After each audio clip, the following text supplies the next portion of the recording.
नमस्कार दोस्तों, कैसे हैं आप लोग। उम्मीद है आप सभी अच्छे होंगे और अपना ध्यान रख रहे होंगे, क्योंकि कोविड 19 एक बार फिर से डराने के लिए तैयार है। कोविड के केसेस पिछले 3 हफ्तों में 61 गुना बढ़ गए हैं। तो आप सोच सकते हैं कि किस तरह से कोविड एक बार फिर से भारत में दस्तक दे चुका है। 16 मई को 93 मामले थे, जो कि 7 जून को 5,755 हो गए, यानी कि 61 गुना बढ़ोतरी हुई है इन मामलों में। और 59 लोगों की डेथ हो चुकी है। तो अपने आप में ये डराने वाले आंकड़े, आखिरकार हमें क्या करना चाहिए इस वक्त, क्या नहीं करना चाहिए, क्या लॉकडाउन लग जाएगा इस देश के अंदर फिर से, ऐसी बातें होने लगी हैं। हमारे साथ बातचीत के लिए Sameer Bhati, public health expert मौजूद हैं। सर, बहुत बहुत स्वागत है आपका। बहुत बहुत धन्यवाद, शुक्रिया। समीर जी, जरा बताइए कि कोविड को लेकर क्या परिस्थिति है। मतलब 61 गुना मामले अगर बढ़ गए हैं तो हमें कितनी चिंता करनी चाहिए। और क्योंकि देश में तो रैलियां और मतलब हमारे देश को तो आप जानते ही हैं लोग किस तरह से रिएक्ट करते हैं। तो अभी क्या करें क्या ना करें। बिल्कुल, देखिए अभी कोविड का अगर हम बात करें तो जो अभी एक वेरिएंट चल रहा है वो JN.1 का ही सब वेरिएंट है, मतलब ओमिक्रॉन का सब वेरिएंट। तो इस वेरिएंट के बारे में देखिए हम ये जानते हैं कि ये वेरिएंट संक्रामक ज्यादा है। तो जैसा आपने भी बात करी कि मामले काफी ज्यादा बढ़ रहे हैं, संक्रमण दर ज्यादा होगी तो मामले ज्यादा बढ़ेंगे। पर यहाँ पर देखने वाली बात यह है कि केसेस ज्यादा बढ़ते हैं, उसके साथ साथ क्या हॉस्पिटलाइजेशन भी बढ़ता है कि नहीं, और बीमारी की गंभीरता कितनी बढ़ती है कि नहीं, ये देखना जरूरी है। पर फिलहाल जैसा अभी हम देख रहे हैं, केसेस ज्यादा बढ़ रहे हैं, हॉस्पिटलाइजेशन और अगर हम देखें तो डेथ रेट्स वगैरह इस तरह की नहीं देखी जा रही। तो इस वजह से पैनिक करने की बात तो खैर यहाँ पर नहीं है। पर ये जरूर है, जैसे सरकार के स्तर पर टेस्ट किए जा रहे हैं, जीनोम सिक्वेंसिंग की जा रही है, ये जानने के लिए कि कहीं इस वेरिएंट में कोई और फर्दर तरह का बदलाव तो नहीं आया है। पर हाँ, इस वेरिएंट के बारे में जैसे WHO जितना जानता है और जैसे जितना हेल्थ एक्सपर्ट्स जानते हैं, वो ये है कि ये वेरिएंट अगर आपको वैक्सीन लगी है तो आपको फिर भी संक्रमण हो सकता है, आपको पहले से संक्रमण हुआ है तो भी दोबारा संक्रमण हो सकता है। और दूसरा, इस वेरिएंट के बारे में हम ये जानते हैं कि ये variant upper respiratory tract infection करता है। मतलब अभी ज्यादातर जो भी लोग हमारे पास भी जांच कराने आ रहे हैं, टेस्ट कराने आ रहे हैं, उन लोगों को इसी तरह के लक्षण है, जैसे कि गला खराब होना, सर दर्द होना, बुखार का होना और बुखार का लो ग्रेड होना, और साथ के साथ पेट भी खराब होना। तो इसी तरह के लक्षण ज्यादातर देखने को मिल रहे हैं। अच्छा समीर जी, पिछले कोविड के वेरिएंट में और इस बार क्या फर्क है, और दुनिया में इसको लेकर क्या हलचल है, क्या हो रहा है। देखिए, तो इस वेरिएंट का हम बात करें, जैसे बार बार चेंज होता जा रहा है। तो अब जैसे इस वेरिएंट के अंदर भी खैर सिम्टम तो उसी तरह के वायरल इन्फेक्शन वाले ही हैं, पर साथ के साथ इसमें पेट से संबंधित भी कुछ प्रॉब्लम आ रही है, जैसे थोड़ा डायरिया वगैरह होना, तो ये लक्षण है। और फीवर थोड़ा लो ग्रेड वाला फीवर है, और वीकनेस ज्यादा जैसा लगती है, कॉमन एक इस तरह के सिम्टम है। बाकी दूसरे देशों की बात करें तो जैसे साउथ एशिया में तो हम देख रहे हैं मामले बढ़ ही रहे हैं, जिसके अंदर की थाईलैंड हो गया, आपका हांगकांग हो गया और सिंगापुर वगैरह हो गया, वहां पर तो मामले काफी ज्यादा बड़े ही बड़े हैं। भारत के अंदर भी जैसे अभी जो बड़े शहर है पहले वहां पर देखने को मिल रहे हैं कि केसेस बढ़ रहे हैं, जैसे दिल्ली हो गया, आपका महाराष्ट्र हो गया, केरला हो गया, यहाँ पर केसेस बढ़ रहे हैं। और भारत में हमेशा इसी तरह का ट्रेंड देखा जाता है कि पहले जो बड़े शहर है वहां केसेस बढ़ते हैं, फिर वहां कम होते हैं, फिर छोटे शहरों में केसेस बढ़ते हैं। पर सिर्फ चिंता वाली बात यह है कि क्योंकि अभी आगे मानसून भी आने वाला है, और मानसून के समय हम देखते हैं जैसे डेंगू, चिकनगुनिया और इस तरह की बीमारियां भी होती है।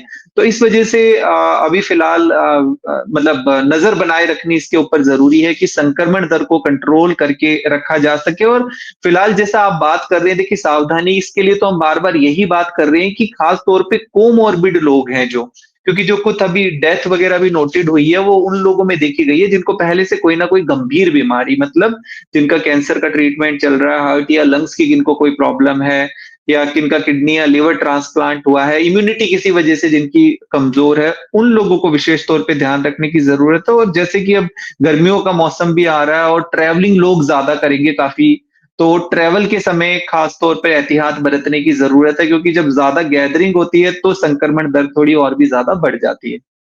अच्छा, इसका गर्मी से क्या लेना देना। हम हर बार देखते हैं कोविड गर्मी की वजह से और बढ़ जाता है। अब इस वेरिएंट में क्या कुछ खास है या फिर क्या है जिससे हमको थोड़ा डरना चाहिए, जिससे चाहिए भी डरना या फिर नहीं भी चाहिए, ये भी बताइए।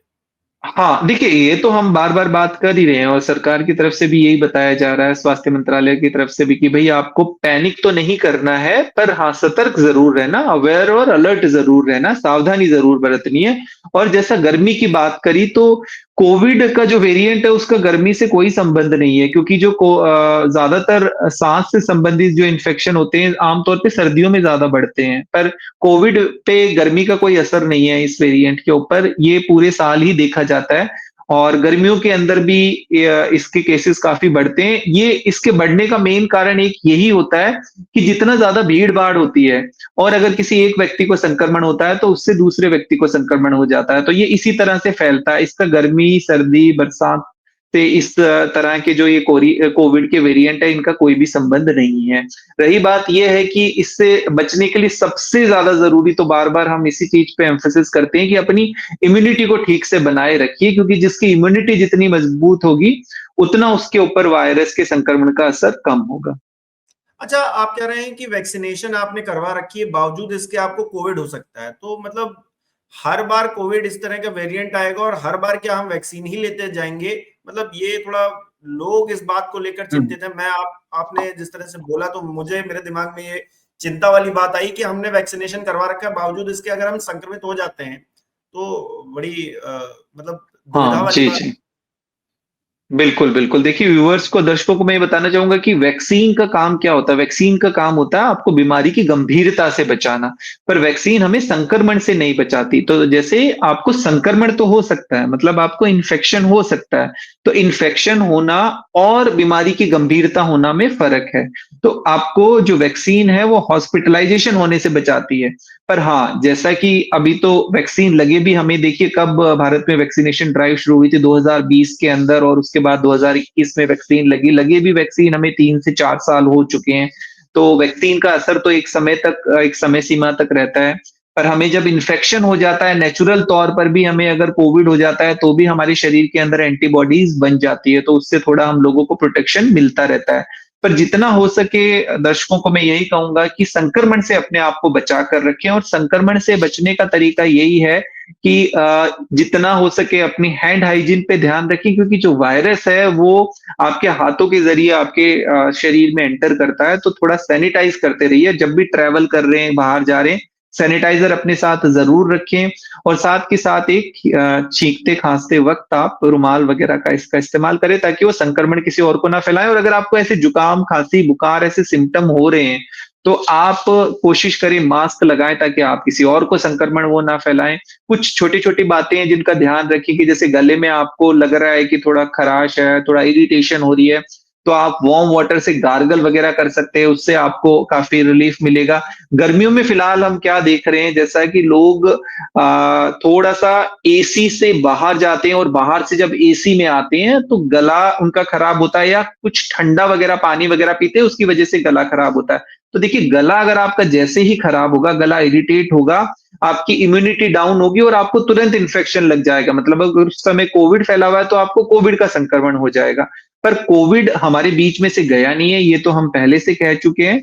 संक्रमण आपको हो सकता है, बीमारी की गंभीरता नहीं हो सकती। रही बात वैक्सीन की, फिलहाल वैक्सीन की को लेकर अभी सरकार की तरफ से कोई दिशा निर्देश नहीं आए, क्योंकि जो वैक्सीन बनी थी वो पहले वाले वेरिएंट को लेकर बनी थी, जो वुहान वेरिएंट था। उसके बाद वैक्सीन में बहुत तरह के बदलाव आ चुके हैं, तो ये वाला जो वेरिएंट है उतना ज्यादा घातक नहीं है। तो सबको बूस्टर लगाने की फिलहाल कोई ऐसी आवश्यकता नहीं है। आगे सरकार की तरफ से कोई ऐसे दिशा निर्देश आएंगे जिसमें बूस्टर को लेकर कोई एडवाइजरी आएगी तो उसके बारे में बात की जाएगी।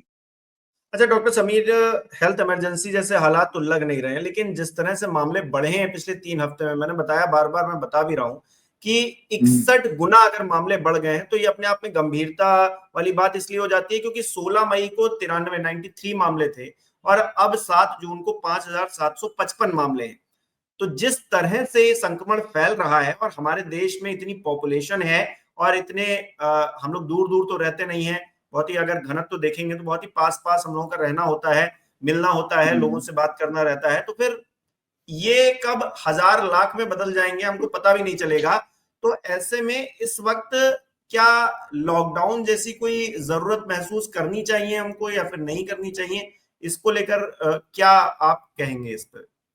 हाँ, देखिए लॉकडाउन तो क्यों ज़रूरत पड़ी थी पहले, क्योंकि इस वायरस के बारे में जानते नहीं थे। एक नया वायरस था और पैंडेमिक था पूरे वर्ल्ड के अंदर, एक नई तरह का, इसका ट्रीटमेंट प्रोटोकॉल पता नहीं था, कुछ भी पता नहीं था। तो इस वजह से, उस जानकारी के अभाव की वजह से वो लॉकडाउन करके, और तब तक वैक्सीन भी निर्मित नहीं हुई थी, तो वो एक अलग तरह की परिस्थिति थी। फिलहाल इस समय कोविड वेरिएंट जितने भी अभी आ रहे हैं, उन सबको लेके सभी तरह का ट्रीटमेंट प्रोटोकॉल, टेस्टिंग प्रोटोकॉल, ये सभी पूरी तरह से वेल डिफाइंड है। तो इसको लेकर अभी लॉकडाउन जैसी स्थिति तो बिल्कुल भी नहीं लगती। पर हाँ, ये ज़रूर है, क्योंकि जैसे आपने बिल्कुल सही कहा कि भारत की पॉपुलेशन को देखते हुए, लोग जिस तरह से जितना क्लोज्ड एरिया में रहते हैं, वो सबको देखते हुए, और भारत में एल्डरली पॉपुलेशन भी काफ़ी ज़्यादा, बुजुर्गों की संख्या भी है, उनका भी हमें ख़्याल रखते हुए, और काफ़ी ऐसे लोग हैं जिनको कोई ना कोई गंभीर बीमारियां हैं, तो इन सब बातों को ध्यान रखते हुए ये जरूर हमें ध्यान रखना है कि संक्रमण बहुत ज्यादा ना फैले। फिलहाल जैसा अभी देखा जा रहा है, क्योंकि आपने जैसे बात करी नंबर्स की कि काफी ज्यादा केसेस बढ़े हुए हैं, एक्टिव केसेस काफी हैं, पर रिकवरी भी साथ के साथ होती जा रही है और नए संक्रमण भी होते जा रहे हैं। बस इस दौरान सिर्फ ये ध्यान रखना है कि हम जो एल्डरली लोग, बुजुर्ग लोग हैं, उन लोगों का, और जिनको पहले से कोई गंभीर बीमारियां, उन लोगों का विशेष तौर पे ध्यान रख सकें। उनको अगर कोई भी संक्रमण होता है, जिनको पहले से कोई प्रॉब्लम है, तो वो सबसे पहले अपनी जांच कराएं, टेस्ट कराएं, और अपने आप को आइसोलेट कर लें, जैसे हम पहले भी कहते थे, ताकि वो संक्रमण किसी और दूसरे व्यक्ति को ना फैलाएं।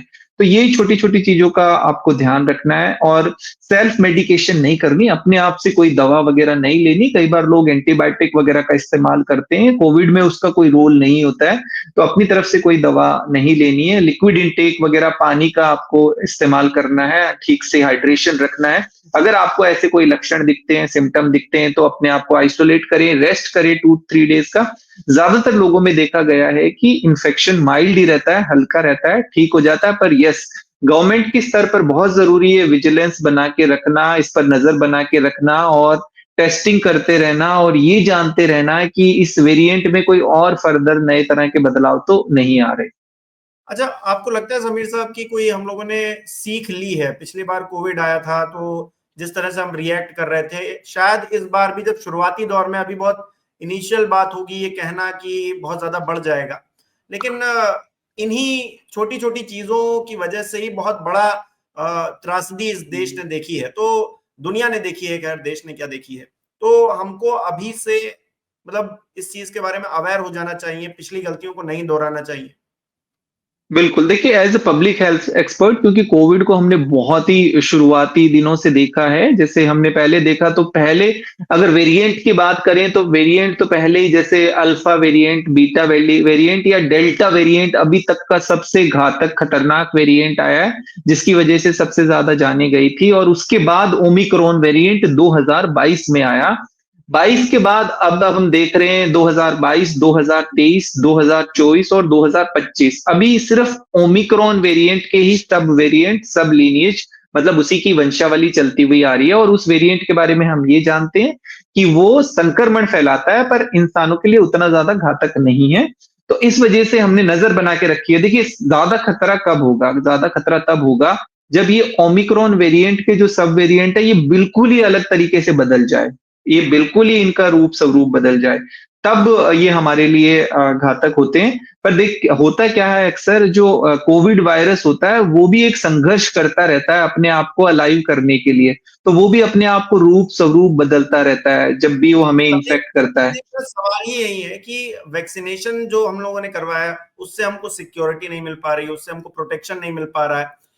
नहीं, हमारे पास ऐसी कोई दवाई है, वो भी ऐसा कोई सिस्टम नहीं है। तो फिर हम अगर बचेंगे, मामले बढ़ेंगे, तो हम अपने आप को बचाएंगे कैसे? क्योंकि ये संक्रमण अगर फैलना शुरू हो गया, जिस तरह से मामले बढ़ने शुरू हो गए हैं, वो हमको फिर से उसी स्टेज में लाकर खड़ा कर देगा, क्योंकि हाँ, दवाई तो तो है इसमें नहीं देखो कोई। क्या, एग्जैक्टली, तो इसमें समझने वाली बात यह है कि जैसे जो वैक्सीन हमें लगी थी पहले, तो वैक्सीन ने हमें बीमारी की गंभीरता होने से बचाया था। मतलब आपको वैक्सीन, वायरस है कोविड वायरस, तो वो शरीर में एंटर तो कर ही जाएगा। कोई आपके पास खांस रहा है, छींक रहा है, उसको कोविड है, तो आपके शरीर में वो एंटर कर गया, तो एंटर तो कर ही जाएगा, और उसके बाद हल्के फुल्के वो लक्षण भी जरूर देगा, तो उसको कहते हैं संक्रमण।